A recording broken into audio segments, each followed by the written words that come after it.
Hello, I'm Garnet, this is Eggs. Between real-life responsibilities and my excitement for the Wonderful Life remake and making those videos, I didn't get to play the Harvestella Demo immediately, but now I have, and I want to talk about this too. Harvestella is a farming and life simulation RPG developed by Livewire and Square Enix for the Nintendo Switch and Steam. It's going to be released on November 4th, 2022. Not very long to wait. So, before you start playing, you have to make your character. You pick your gender, which can be male, female, or non-binary. Then you get 2 different body types to choose from and 4 different skin colors. A little confused about why that 4th one wasn't placed between the 1st and the 2nd, and I think we could use a few more colors, especially darker shades. The first body type is supposed to be more masculine, and the second more feminine. But to me, both seem pretty feminine, though instead of changing it, I think it'd be cool to have a 3rd, more masculine one, and have this one as more of an androgynous look. Then you can change your hair color, but not the hairstyle. The colors are pretty limited.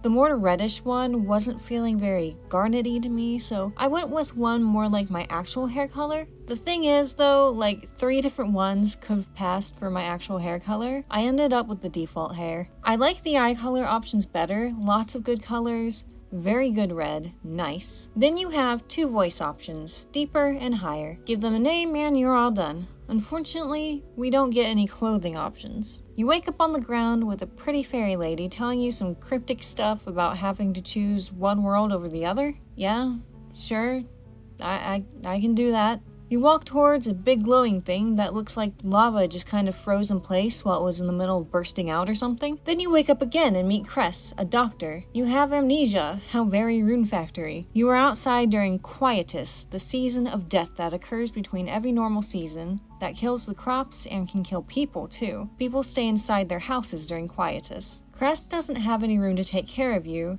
and instead of taking you to the village with her, she just leaves you there and tells you to come see her later. You, the amnesiac, who doesn't know where anything is. Going into Lethe Village. Since I'm used to Rune Factory, I expected to find a lot of important characters left and right, but yeah, no. Most of the villagers don't have portraits or even names. I'm really confused about why these 3 kids have names but no portraits, or why some characters with portraits don't have actual names, just titles. The renovator and the smithy get portraits, but not the girl at the general store. What'd she ever do to deserve this? Of course, since there's still a bit of time before the game is out, maybe some of this will be different. Updates could happen too after it's out. It won't be the end of the world if it stays this way, but it seems weird to me. Why not the general store girl? As of my recording, I have no idea if marriage or at least romance will be a thing in this game. The developers have not confirmed or denied anything about that. I hope since they're not denying it, that it's just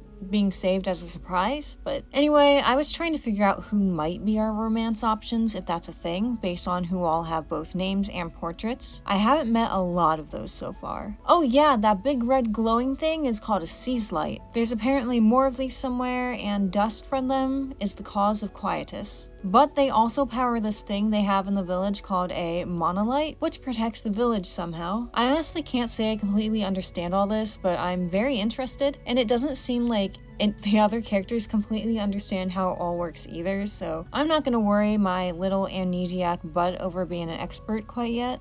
You find Cress and she gives you a checkup. Yeah, after making you wander around by yourself, now she makes sure you're okay. Suddenly, there's a big boom and everything gets dark. We meet Cress's brother, Dim, who tells us that something's wrong with the Seas Light. There's a bunch of weird lights, and a big glowy thing with a door crashes down in the village. I like how Cress just somehow knows that no one got hurt.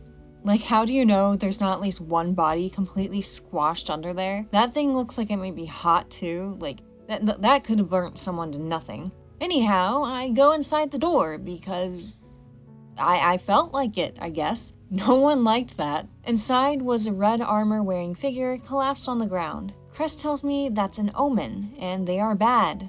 Because maybe they cause Quietus, maybe they don't. I convince her and the mayor to help the omen by letting them and myself live in what was called a shed in Bird's Eye Bray, but that is a whole dang house. Very nice too. There's a whole empty upstairs that has me really curious. There's conveniently already 2 separate beds there. Neat. And now I'm a farmer. I like how the crops grow pretty fast. The farming mechanics could be better. They take some getting used to. You're supposed to press ZR to select your tools, but since it shows the tools on the left side of the screen, I keep accidentally hitting ZL instead. After you use a tool, it keeps you in a strafing position, but if you don't move or if you move too fast, you break out of it. I think it'd be better if there was a button you hold to strafe instead of it being automatic like that, so you don't get stuck in that position for a moment when you actually want to walk away, or break out of it when you wanted to stay like that. Actually, you do hold it for watering, so why not the other tools? Crest tells you about crafting so you can make your own hammer to get rid of those rocks. You have a table in your house. To craft, you need the right materials, and it takes a bit of time out of your day. Time moves pretty darn fast, by the way, and you pass out if you don't make it to bed by midnight. Wish I wouldn't. I didn't expect a curfew. And time moves even faster on the overworld map. That actually scared me when I realized it. One thing that helps is the return bell, an item that sends you home in an instant. They're only good for one use, so you have to either buy or craft more of them. Even better are the Motus monolite, I don't know if I'm saying anything right in this game, which can warp you around within the same dungeon or send you back home.